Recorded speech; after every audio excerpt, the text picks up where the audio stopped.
ہائے ہائے ہائے، یہ اللہ ہی کا ہی فضل ہے سر۔ اس کی اس آیت کا جو سوز و گداز ہے نا، وہ ایک عربی سمجھ سکتا ہے۔ اللہ تعالیٰ فرماتا ہے کہ جس نے زندگی میرے لیے گزاری، جس نے میرے لیے دنیا میں تکلیفیں اٹھائیں، حلال و حرام کی تمیز کی، روکھی سوکھی کھا لی، میری وجہ سے اسے دنیا میں نمازوں کی مشقت اٹھانی پڑی، روزوں کی مشقت اٹھانی پڑی، جس نے اتنا احسان کیا ہے، اللہ پہ تو نہیں کیا لیکن اللہ تعالیٰ قدردان ہے۔ اللہ فرماتا ہے جس نے اس طرح کا احسان کیا ہو تو کیا اس کا بدلہ میری طرف سے احسان کے علاوہ کچھ اور ہو سکتا ہے؟ کہ جنت میں ایک ایک درخت ایسا ہے کہ اگر ایک گھوڑ سوار 100 سال تک، صحیح بخاری میں آتا ہے، 100 سال تک گھوڑے پہ بھاگتا رہے، اس کے سائے سے باہر نہیں نکل سکتا۔ یہ جناب سائز ہے ایک درخت کا، سب ایک درخت کا، تو کائنات پھر کتنی بڑی ہے۔ بخاری مسلم میں آتا ہے جو سب سے آخر میں جنت میں جائے گا نا دوزخ سے نکال کے، وہ سب سے ادنا درجے کا جنتی ہوگا، لاکھوں کروڑوں سال دوزخ میں جلے گا، جب اس کے سارے گناہ دھل جائیں گے دوزخ کے عذاب کے عوض، اور آپ بس اس کے پلے صرف یہ نیکی ہوگی، اس نے زندگی میں ایک دفعہ لا الہ الا اللہ کہا ہوگا، بس یہ کلمہ اس نے پڑھ لیا ہوگا، لا الہ الا اللہ محمد رسول اللہ، یا اپنے بھی وقت کے پیغمبر پہ جو اپنے زمانے میں امتوں کے تھے ان پہ ایمان لائے ہوں گے۔ تو جیسے ہی اس کو بخاری مسلم کے الفاظ ہیں دوزخ سے نکالا جائے گا، اللہ تعالیٰ فرمائے گا ہاں بھائی تیرے لیے زمین سے 10 گنا بڑی جنت، تو کہے گا یا اللہ تو خدا ہو کے میرے ساتھ مذاق کرتا ہے۔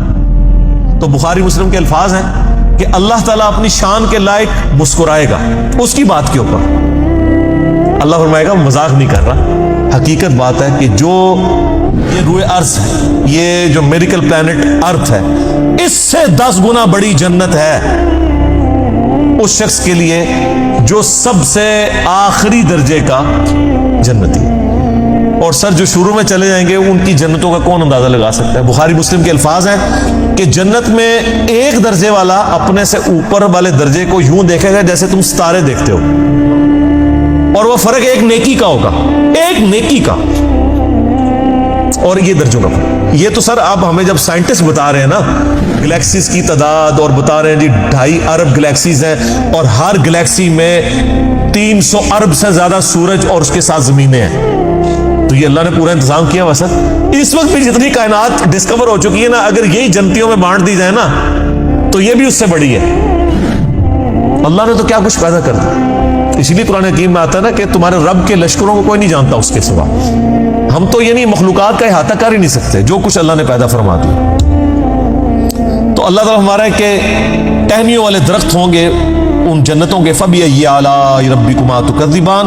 فِيهِمَا عَيْنَانِ تَجْرِيَانِ، ان باغوں میں 2 چشمے جاری ہوں گے، فَبِأَيِّ آلَاءِ رَبِّكُمَا تُكَذِّبَانِ فِيهِمَا مِن كُلِّ فَاكِهَةٍ زَوْجَانِ، اور ان باغوں میں ہر طرح کے میووں کی بھی 2 قسمیں ہوں گی، ہر میوے کی 2 قسمیں ہوں گی۔ اللہ اکبر۔ فَبِأَيِّ آلَاءِ رَبِّكُمَا تُكَذِّبَانِ مُتَّكِئِينَ عَلَى فُرُشٍ بَطَائِنُهَا مِنْ اسْتَبْرَقٍ، جو جنتی ہیں وہ تکیہ لگائے بیٹھے ہوں گے بستروں پر جن کے استر جو ہیں وہ گاڑے ریشم کے ہوں گے، وَجَنَ الْجَنَّتَيْنِ دَانٍ، اور دونوں باغوں کا پھل نیچا جھکا ہوگا۔ یہ نہیں ہے کہ جناب آپ وہ درخت اتنے بڑے بڑے ہیں تو جناب آپ کو کوئی سیڑھی لگا کے یا کسی ڈرون میں بیٹھ کے جانا پڑے، نہیں، ٹہنی لٹک رہی ہوگی، بلکہ اشارہ کریں گے تو ٹہنی اپنے پاس آ جائے گی، اور آپ اس کو پھل کو توڑ کے کھائیں گے، کیونکہ جنت کو تو فنا نہیں ہے، آپ کے توڑ کے ختم ہوگا ایک اور وہاں پہ لگ جائے گا۔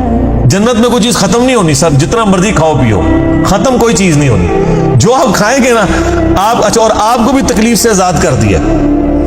کوئی پیشاب نہیں ہے، کوئی پخانہ نہیں ہے۔ بخاری مسلم کے الفاظ ہیں ایک خوشبودار ڈکار آئے گی، سب کچھ ہضم، اور کوئی قبض والا معاملہ نہیں ہوگا، کوئی پیٹ خراب ہونے والا نہیں ہوگا، وہاں اپنے آپ لذت کے لیے کھائیں گے اور بھوک بھی نہیں ہوگی، بھوک کے بغیر بھی لذت کی وجہ سے آپ کھانا کھائیں گے، اور لذت کی وجہ سے آپ جتنا مرضی، یہاں پہ بھی لوگ بھوک کے بغیر لذت کے لیے کتنا کچھ کھا جاتے ہیں، کہتے ہیں میں تو انہیں کھانا کھا کے آیا تو رکھو تو پھر 2 پلیٹیں کھا جاتے ہیں، ٹھیک ہے، ادھر بھی اتنے لوگ موجود ہیں، بعض میں جو کچھ بھی بیچاروں کے ساتھ ہوتا رہے تو وہ ایک لادہ بات ہے، لیکن وہاں پہ یہ کچھ نہیں ہوگا۔ بخاری مسلم کی یہ تمام احادیث جو جنت کے ٹاپک پہ ہیں، ان کو اگر آپ نے ایک جگہ کمبائنڈ فارم میں دیکھنا ہے تو مشکات المصابی کی تیسری جلد میں، جس کو میں نے انسائکلوپیڈیا آف حدیث ڈکلیئر کیا ہے، یعنی اہل سنت کی مین سٹریم کی 13 کتابوں کا یہ مجموعہ ہے، اس کی تیسری جلد میں آپ جا کے جنت کا چیپٹر کھول کے پڑھ لیں، آپ کو تمام چیزیں ایک جگہ مل جائیں گی۔ اور اگر آپ نے ان کو مزے لے لے کے سننا ہے تو آپ طارق جمیل صاحب کے لیکچر دیکھیں، میرے اندر اہلیت نہیں ہے اس کو بیان کرنے کی۔ اچھا جی، فَبِأَيِّ آلَاءِ رَبِّكُمَا تُكَذِّبَانِ فِيهِنَّ قَاصِرَاتُ الطَّرْفِ لَمْ يَطْمِثُهُنَّ إِنسٌ قَبْلَهُمْ وَلَا جَانٌ۔ ان جنتوں میں نیچی نگاہوں والی حوریں ہوں گی جن کو نہ کسی انسان نے چھوا ہوگا نہ کسی جن نے اس سے قبل۔ اچھا، ان آیات سے اب یہ بھی پتہ چل گیا کہ جنوں کے لیے بھی ایک جنت ہے اور انسانوں کے لیے بھی جنت ہے۔ جنوں کے لیے ظاہر ہے ان کی ریکوائرمنٹس اپنی ہیں، آپ کو پتہ ہے، صحیح بخاری میں آتا ہے، صحیح مسلم کے اندر کہ نبی علیہ السلام نے منع کیا ہے کہ آپ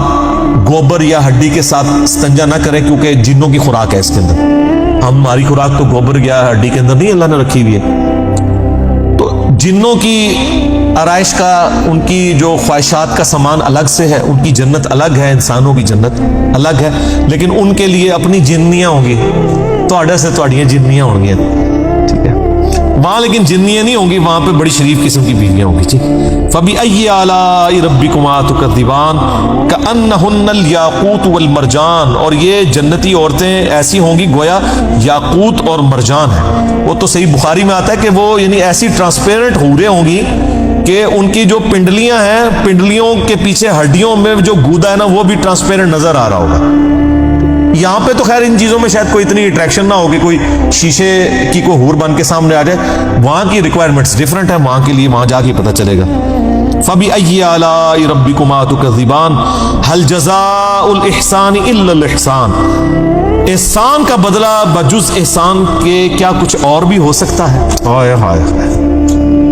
یہ اللہ ہی کا ہی فضل ہے سر۔ اس آیت کا جو سوز و گداز ہے نا، وہ ایک عربی سمجھ سکتا ہے۔ اللہ تعالیٰ فرماتا ہے کہ جس نے زندگی میرے لیے گزاری، جس نے میرے لیے دنیا میں تکلیفیں اٹھائیں، حلال و حرام کی تمیز کی، روکھی سوکھی کھا لی، میری وجہ سے اسے دنیا میں نمازوں کی مشقت اٹھانی پڑی، روزوں کی مشقت اٹھانی پڑی، جس نے اتنا احسان کیا ہے، اللہ پہ تو نہیں کیا لیکن اللہ تعالیٰ قدردان ہے۔ اللہ فرماتا ہے جس نے اس طرح کا احسان کیا ہو تو کیا اس کا بدلہ میری طرف سے احسان کے علاوہ کچھ اور ہو سکتا ہے کہ میں بھی اس کے ساتھ ویسے ہی احسان کروں؟ حالانکہ ہم نے اللہ پہ نہیں احسان کیا ہوا، لیکن یہ اللہ تعالیٰ کی قدر شناسی کہ وہ قدر کرتا ہے انسان کہ بتاؤ اس احسان کا، اس نیکوکاری کا بدلہ کیا نیکوکاری کے علاوہ کچھ ہو سکتا ہے؟ جو تم نے نیکوکاری کی تو میں تمہارے ساتھ وہی نیکوکاری کروں گا، یعنی مراد یہ کہ جنت دوں گا۔ فَبِأَيِّ آلَاءِ رَبِّكُمَا تُكَذِّبَانِ، تو اے جنوں انس کے گروہ، تم اپنے رب کی کون کون سی نعمتوں کو جھٹلاؤ گے؟